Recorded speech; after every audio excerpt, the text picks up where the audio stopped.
Good morning dear student. आप सभी का स्वागत है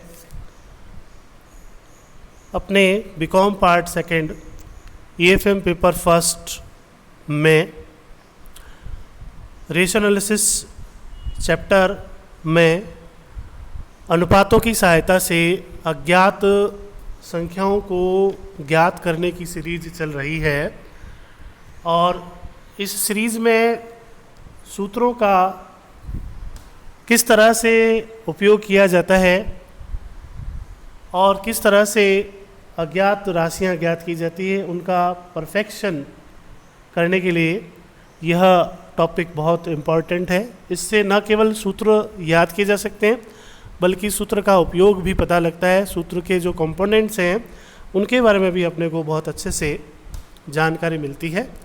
तो आज हम इसी बुक वित्तीय प्रबंध एम.आर. अग्रवाल के पेज नंबर 4.52 4.52 नंबर पेज पर एग्जाम्पल नंबर 38 पर हैं। उस एग्जाम्पल को मैं आपको पढ़ के बता रहा हूँ और आप चाहे तो साथ साथ में नोट भी कर सकते हैं इन्फॉर्मेशन को, ताकि आप थोड़ा और ढंग से इसको समझ सकते हैं। संचित लिमिटेड का चालू अनुपात 4.5:1 तथा त्वरित अनुपात 3:1 है। यदि इसका स्कंध 72,000 है तो इसकी कुल संपत्तियां एवं चालू दायित्व ज्ञात कीजिए। संचित limited has a current ratio 4.5:1 and a quick ratio 3:1। If its inventory is 72,000, find out total current assets and total current liabilities। कुल चालू संपत्तियां और कुल चालू दायित्व ज्ञात करके बताने हैं। तो हमें दो चीज़ें दी हुई है, चालू अनुपात दिया हुआ है 4.5:1 और 3:1। तो चालू अनुपात और त्वरित अनुपात में जो डिफरेंस होता है वह स्टॉक के कारण होता है। तो इन दोनों अनुपातों को एक दूसरे के नीचे अगर रखें तो हमें पता लगेगा कि दोनों में डिफरेंस क्या है। 4.5:1 और 3:1। 4.5 के नीचे 3 लिखेंगे आप तो डिफरेंस जो है वो 1.5 है। तो इसका मतलब 1.5 जो है वह क्या है, स्टॉक है। तो स्टॉक अगर अपना 1.5 है तो 72,000 स्टॉक दिया हुआ है, वह 1.5 के बराबर है। तो 1.5 डिवाइडेड 72,000 डिवाइडेड बाय 1.5 तो हमें स्टॉक के माध्यम से करंट लायबिलिटीज़ की मात्रा पता लगेगी। तो करंट लायबिलिटीज़ जो है वह आएगी 48,000, क्योंकि 172,000 अपॉन 1.5 गुणा 1 कर देंगे तो अपने पास में करंट लायबिलिटीज़ आ जाएगा 48,000, क्योंकि करंट लायबिलिटीज़ 1 है। अब यदि आप इसको 3 से गुणा कर देंगे तो हमें क्विक एसेट्स पता लग जाएगी, और अगर हम इसे 4.5 से गुणा कर देंगे तो हमें करंट एसेट्स का अनुमान हो जाएगा। तो इस तरह से 48,000 को आप अगर 4.5 से गुणा करते हैं तो हमें 2,16,000 रुपये प्राप्त होते हैं। तो इस प्रकार से स्पष्ट है कि हमें जो चीज़ दे रखी थी करंट रेशियो और लिक्विड रेशियो और स्टॉक, उसके माध्यम से हमें चालू संपत्तियां और चालू दायित्व ज्ञात करने थे। फिर से बता देता हूँ, एक बार फिर से देखिए आप लोग। 4.5:1 और 3:1 में डिफरेंस जो है वो 1.5 का है और 1.5 का डिफरेंस है, और ये 1.5 का जो डिफरेंस है वह स्टॉक के इक्विवेलेंट है। अब आप 72,000 में 1.5 का भाग देंगे और गुणा में जो चीज़ हमें ज्ञात करनी है उसको रखेंगे। जैसे हमें करंट लायबिलिटीज़ ज्ञात करना है तो करंट लायबिलिटीज़ यहाँ पर 1 है। यदि हमें करंट एसेट्स ज्ञात करना है तो करंट एसेट्स जो है वो 4.5 है, और यदि हमें लिक्विड एसेट्स ज्ञात करना है तो वो 3 है। तो उसको 3 से गुणा में 3 रखेंगे तो हमें सारी वैल्यूज़ जो है वो आसानी से पता लग जाएगी। इसी प्रकार से नेक्स्ट एग्जाम्पल है 39 नंबर एग्जाम्पल, पेज नंबर 4.53 इसी बुक का। इसमें आप देख रहे हैं, मैं आपको फिर से एग्जाम्पल पढ़ करके सुनाता हूँ और इसके बारे में थोड़ा सा और डिटेल बताता हूँ मैं।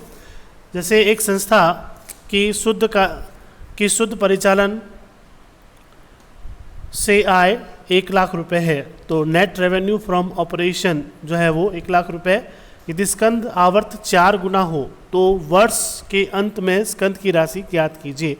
वर्ष के अंत में स्कंद वर्ष के प्रारंभ की तुलना में 1.5 गुना है। तो थोड़ा सा और टिपिकल क्वेश्चन है ये, और इसमें आपको कहा गया है कि ₹1 lakh is the net revenue from operation of current concern during if inventory turnover is 4 times, calculate the inventory at the end of the year. Inventory at the end is 1.5 time and that in the beginning. तो ये हमें बता रहा है कि revenue from operation जो है वह 1 लाख रुपए है और इन्वेंट्री टर्नओवर रेशियो अपने को दिया हुआ है। तो इन्वेंट्री टर्नओवर रेशियो आप लिखेंगे। इन्वेंट्री टर्नओवर रेशियो जो है उसका फॉर्मूला है inventory turnover is equal to net revenue from operation upon average stock on the basis of net revenue from operation अपने निकाल रहे हैं, न कि कॉस्ट ऑफ गुड सोल्ड के बेसिस पर। तो net revenue from operation upon average stock, और एवरेज स्टॉक का मीनिंग होता है opening stock plus closing stock upon 2। तो यहाँ पर क्वेश्चन में हमें इन्वेंट्री टर्नओवर दिया हुआ है 4, इसके नीचे हमने लिखा है बटे 1, और नेट रेवेन्यू फ्रॉम ऑपरेशन हमें दिया है 1 लाख रुपए, और एवरेज इन्वेंट्री जो है x मान लिया अपन ने, 1 मान लिया, और जो क्लोजिंग इन्वेंट्री है वो इसका 1.5 गुना है, तो 1.5x हो गया अपॉन 2 कर दिया। तो इस तरह से इसको जब अपन ने सॉल्व किया तो अपन ने जो है पक्षांतरण कर दिया by cross multiplication.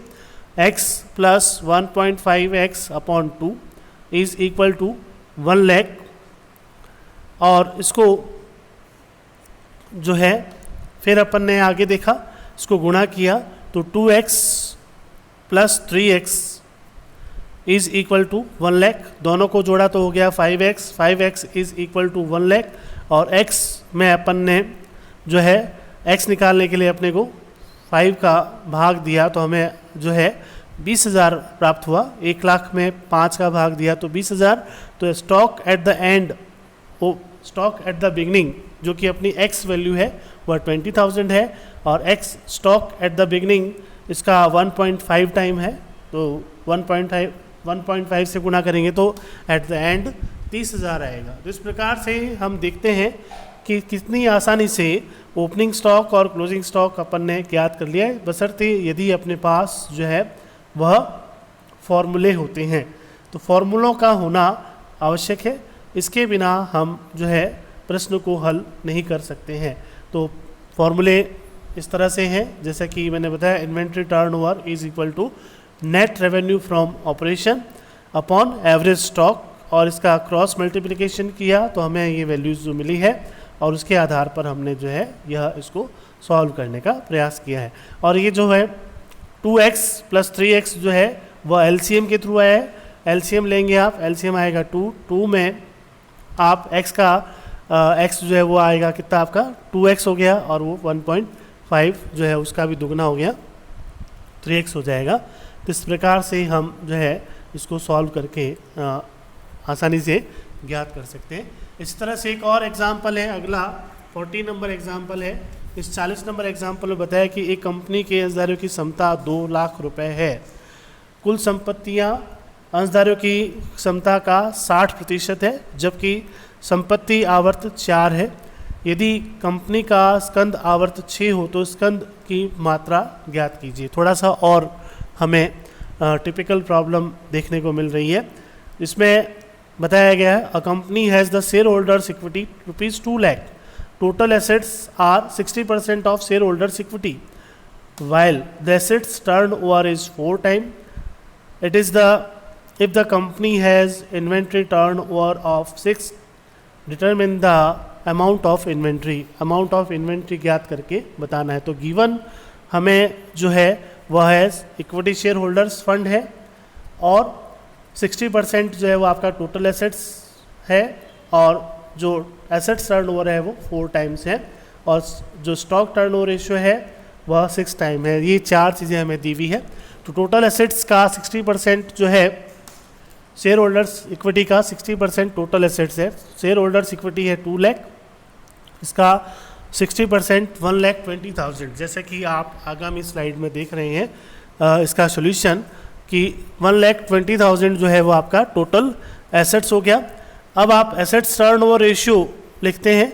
Assets turnover ratio जो है वो आपका revenue from operation upon total assets, तो वो अपने को बताया है 4 टाइम्स। तो रेवेन्यू फ्रॉम ऑपरेशन हमें दी हुई नहीं है, टोटल एसेट्स दी हुई है, टोटल एसेट्स टर्नओवर दिया हुआ है। टोटल एसेट्स हमें अभी अपन ने निकाली है 1,20,000, और एसेट्स टर्नओवर जो है वो गिवन है 4 टाइम्स। इसका क्रॉस मल्टीप्लिकेशन करेंगे तो 1,20,000 multiplied by 4 is equal to 4,80,000, 4,80,000 revenue from operation आ जाएगा।